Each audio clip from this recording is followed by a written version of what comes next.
यो चाहिँ हाम्रो सागबारी हो। अनि यो सागलाई चाहिँ हाम्रो घरतिर खुर्सानी साग भन्छौँ। अहिले चाहिँ बर्खायामको सिजन भएकोले अरू सागहरू चाहिँ धेरै पाइँदैन। त्यो भएर यो साग चाहिँ बर्खायाममा पनि राम्रैसँग हुने रहेछ। यो चाहिँ हामी यो सागलाई राम्ररी पखाल्छौँ।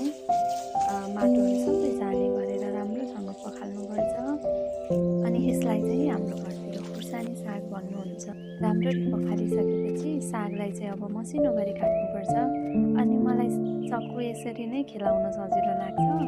तपाईँहरूले चाहिँ चपिङ बोर्डमा राखेर काट्नु पनि मिल्छ है। अब चाहिँ म अगेनामा कराई बसाल्छु अनि कराईमा थोरै तेल राख्छु।